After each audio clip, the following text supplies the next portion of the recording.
warahmatullahi wabarakatuh. Perkenalkan, nama saya Mutia Oriza Sativa dengan NIM 212207. Di sini saya akan membuat video untuk ujian akhir semester mata kuliah materi pembelajaran SKI dengan pembahasan mengenai perkembangan Islam pada masa Khulafaur Rasyidin. Nah, yang harus kita ketahui dulu, Khulafaur Rasyidin itu ada 4 orang. Pertama, Abu Bakar As-Siddiq, yang kedua Umar bin Khattab, yang ketiga Utsman bin Affan, dan yang keempat Ali bin Abi Thalib. Di sini kita akan membahas mengenai biografinya, yang kedua cara pengangkatannya, kemudian kita akan membahas mengenai substansi dakwah dari masing-masing 4 khalifah ini. Nah, yang pertama kita masuk ke khalifah yang pertama, yaitu Khalifah Abu Bakar As-Siddiq. Khalifah Abu Bakar As-Siddiq ini kita bahas dulu tentang geografi beliau. Abu Bakar As-Siddiq dilahirkan 2 tahun setelah tahun gajah, yaitu bertepatan dengan kelahiran Rasulullah Shallallahu Alaihi Wasallam. Nama Abu Bakar adalah Abdullah. Nama lengkapnya adalah Abu Bakar bin Kuhafah bin Murrah bin Ka'ab bin Lu'ay bin Ghalib bin Fir. Nah, masa kekhalifahan Abu Bakar As-Siddiq ini sangat singkat, yaitu 2 tahun 3 bulan 10 hari.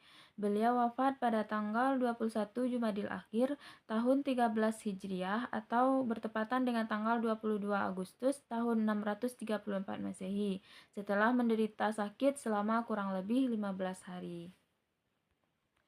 Nah, setelah biografinya, di sini kita akan membahas mengenai pengangkatan Abu Bakar As-Siddiq.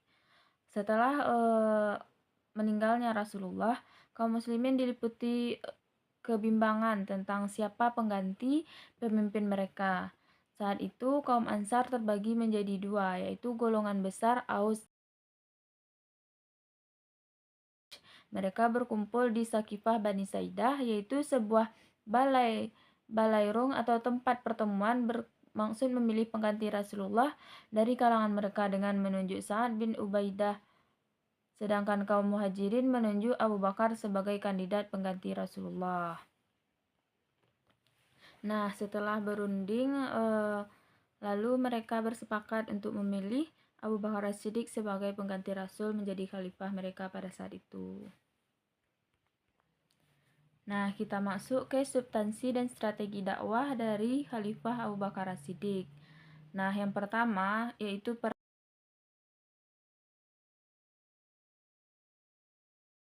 setelah meninggalnya Rasulullah, banyak pemberontak seperti kaum murtad, orang-orang yang enggan membayar zakat.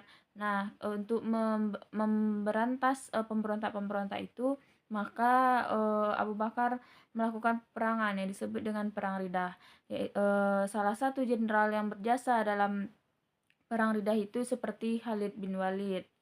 Nah, yang kedua, substansi dakwah dari Abu Bakar yaitu kodifikasi Al-Quran.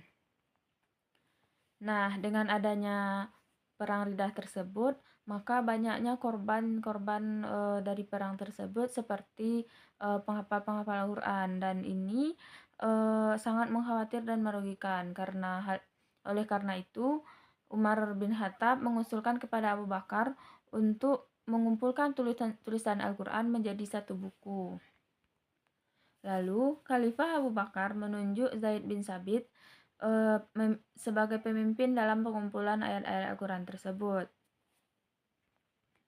Lalu, substansi dan strategi dakwah Abu Bakar yang ketiga yaitu perluasan wilayah.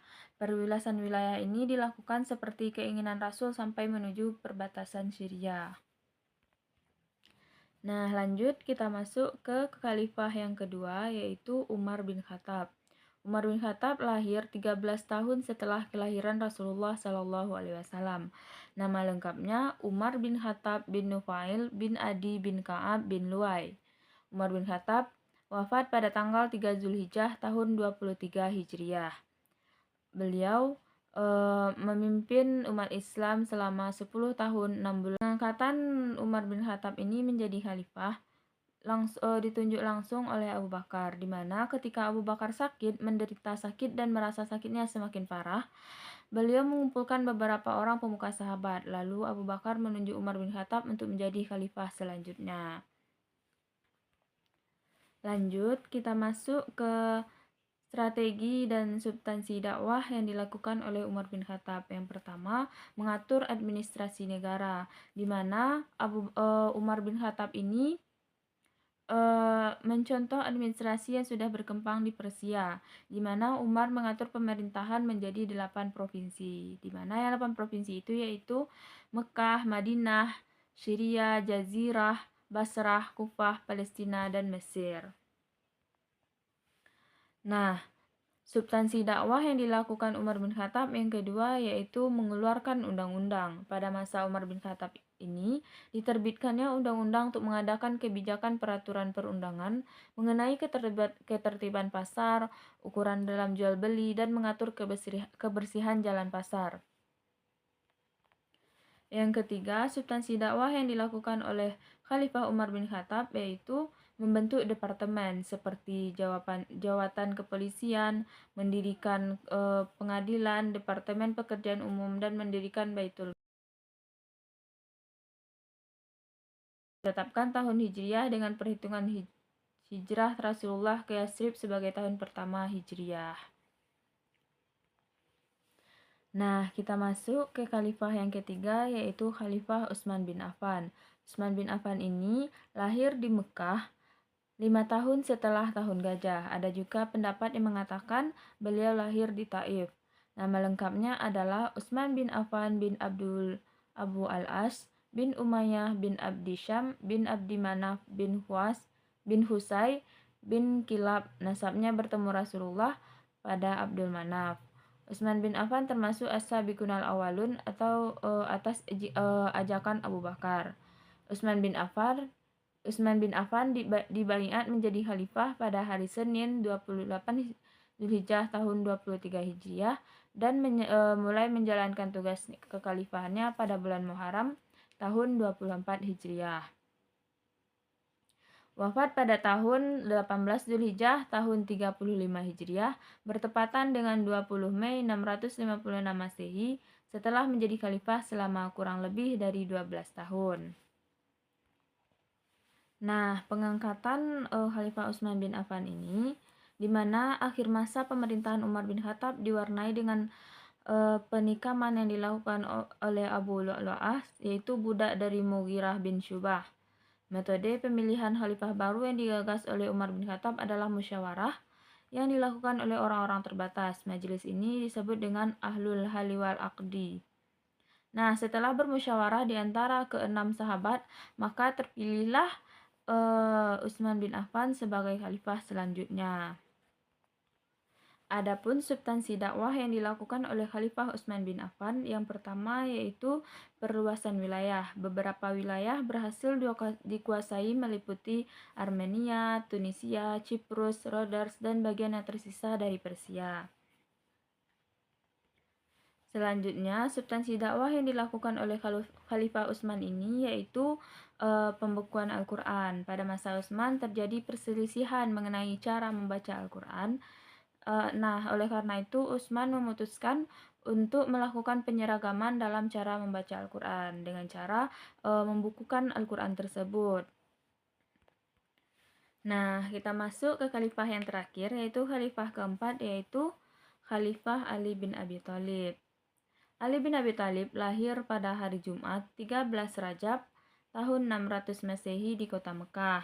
Nama lengkapnya adalah Ali bin Abi Thalib ibnu Abdul Muthalib ibnu Hashim ibnu Abdi Manaf ibnu Qusay ibnu Kilab ibnu Murahi bin Ka'ab bin Lu'ay. Ali bin Abi Thalib termasuk dalam golongan as-sabiqunal awalun dari kalangan anak-anak. Nah, proses pengangkatan Khalifah Ali bin Abi Thalib di mana ketika terjadi pengepungan atas Khalifah Utsman bin Affan oleh para pemberontak, Ali bin Abi Thalib meminta dua orang putranya yaitu Hasan dan Husain untuk menjaga Khalifah Utsman. Namun akhir dari pengepungan itu adalah meninggalnya Utsman bin Affan. Pasca peristiwa itu, para sahabat berkumpul dan mengutarakan pendapat mereka kepada Ali bin Abi Thalib agar Ali menjadi khalifah selanjutnya. Nah, Ali ini dibaiat menjadi khalifah pada tanggal 24 Juni tahun 656 Masehi di Masjid Nabawi. Lalu, substansi dan strategi dakwah yang dilakukan oleh Ali bin Abi Thalib diantaranya yang pertama, meredam beberapa pemberontakan seperti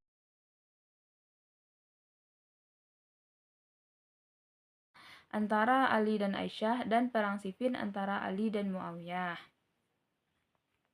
Yang kedua, memecat kepala-kepala daerah yang diangkat Utsman, kemudian mengirim kepala daerah baru yang akan menggantikan mereka. Yang ketiga, mengambil kembali tanah yang dibagikan oleh Utsman kepada keluarganya dan mengembalikannya kepada negara.